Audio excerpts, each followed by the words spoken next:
Fuck Sean Con. Duval told me die. Duval.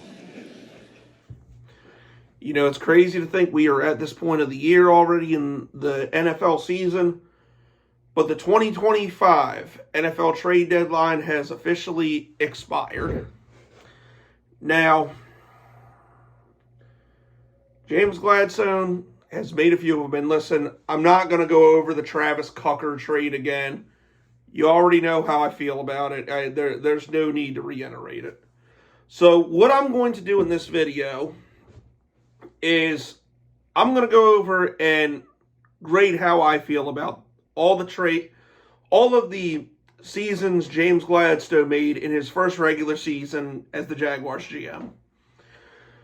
Now, first up, this was just before Week 1 started. The Jaguars, after their preseason game with the New Orleans Saints, sent Luke Fortner, who we all remember that name, center, to the New Orleans Saints for Kayn Saunders, a defensive tackle. No draft picks were exchanged in this trade, and this was just a straight-up player trade.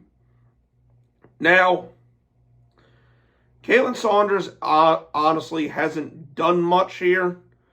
In fact, I don't know how many times he's even been active for games. But he was basically depth at this point. And Luke Fortner has to be one of the worst offensive linemen I have ever seen. Yes, even worse than Walker Little.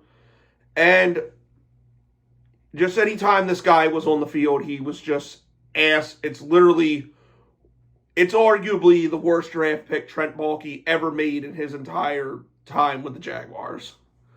So, essentially, and not shockingly, he was getting outplayed in preseason by Jonah Mahim. I think I'm saying that right. The center who the Jaguars drafted in the 7th round, and he's actually looked very good. Not very good, but I'd say, there's potential for him to be a future starter. He got into some games while Robert Hainsey was hurt. He's a good backup, at least. If nothing else, he's doing, basically what Luke Fortner can't do right now. So, to get that sorry piece of shit off the roster, it's a win in my book. I'm giving it a B+. Only because Kayn Saunders just hasn't done a whole lot, but it got rid of one of the biggest sacks of shit on the team. And you got something for him, which is, pretty solid. So, and the now replacement backup is doing a lot better. So, that's a win in my book. Next up, after the Jags defeated the Panthers in Week 1, I was actually at this game and thinking, well, damn, where the hell is Tank Bigsby? We would get the answer why he didn't play so much, because he was shipped to the Philadelphia Eagles for, what was it, I think a 5th and 6th round pick.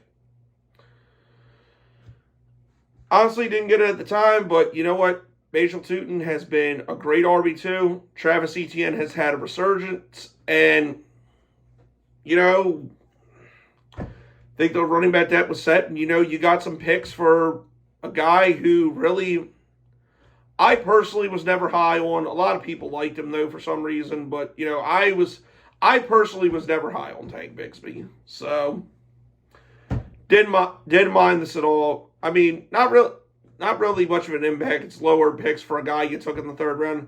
Again, stupidity of Baalke, but, it freed up some room, and Bajal Tootin's been a good RB2. It's a good move. I'll give it a B-. Only because it does seem kind of low. Next up, James Gladstone. A couple weeks ago, when the Jags were in the market for a cornerback, traded Tyson Campbell and a 7th round pick to the Cleveland Browns for Greg Newsome, another cornerback, and a 6th round pick. Now, Greg Newsome got cooked his first game. But since then, he's kind of gotten better. He's kind of figuring out the defense. And I like Tyson Campbell, but a lot of Jags fans hated him. But it's funny too. It's funny though. The same ones who wanted to burn Tyson Campbell at the stake while he was still here were the same ones bitching about that trade. Funny how 2020 hindsight works. But I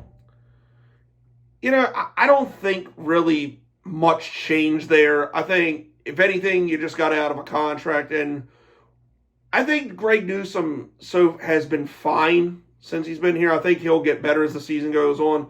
Like I said in the last video, I still think Montaric Brown is CB1. But I do think, whether he's here long term, that's a discussion for another day. So I think this one kind of broke even. So I'll give it a C. Now we get to the trade deadline today. And I was hoping the Jaguars would be very active. Not as active as I wanted them to be. There was no Mika Fitzpatrick. There was no Quentin Williams. There was no Dexter Lawrence. There was no Kyle Pitts, David Njoku, Mika Fitzpatrick, somebody like that. However, we did get one name that I mentioned. Jakobi Meyers. I love this trade. This is a fantastic trade and really a big part of what our passing game is missing.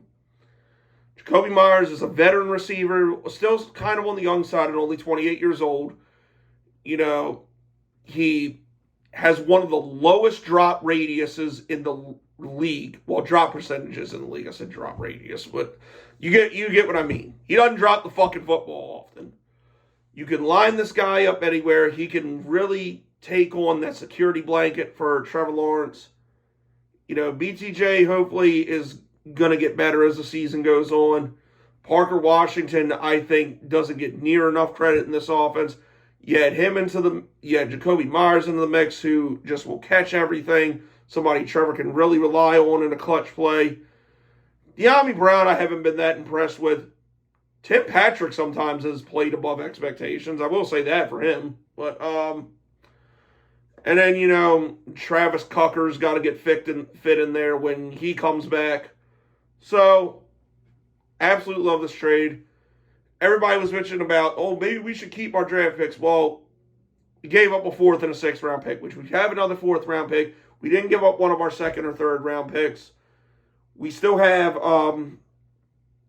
we have another 6th round pick too. We had 2 of them to play with. And you get a guy who is probably never going to be a superstar, but he's a consistent target that this offense is severely lacking. And it can honestly only go up from here with the offense with a guy like that in there. So A+ on this trade. You didn't give up a lot for him.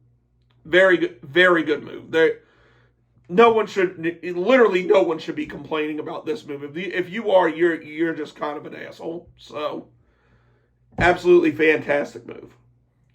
So a couple trades, the fucking Colts gave up 2 first-round picks to get Sauce Gardner and Adonai Mitchell. It's tough to say how that's going to turn out. But, long term, I think the Jets fleece the shit out of the Colts. But at the same time, the Colts do get a hell of a player in Sauce Gardner. So that kind of sucks for this year. And, fucking Jerry stole Quentin Williams away from us, offering a 1st-round pick. Goddamn, imagine if we had a 1st-round pick still. But kind of wish we would have did something else on the defensive line. Would have loved to. One name I didn't mention last night, I would have loved to have seen Calais Campbell come back to try and do his last hurrah with us. But unfortunately, that's not the case. Kind of sucks, but we at least were active and we at least did something and did a trade that I really love. I love this Jakobi Meyers move. I think it's going to help a lot down the stretch, especially since the receiving core is banged up. And it'll definitely help when we have BTJ, Parker Washington, Jakobi Meyers, and Dr. Strange all on the field at the same time. It can only go up from here. Well, but that is the trade deadline and the in a nutshell, you know, what's your thoughts on the Jakobi Meyers trade? What could we have done different?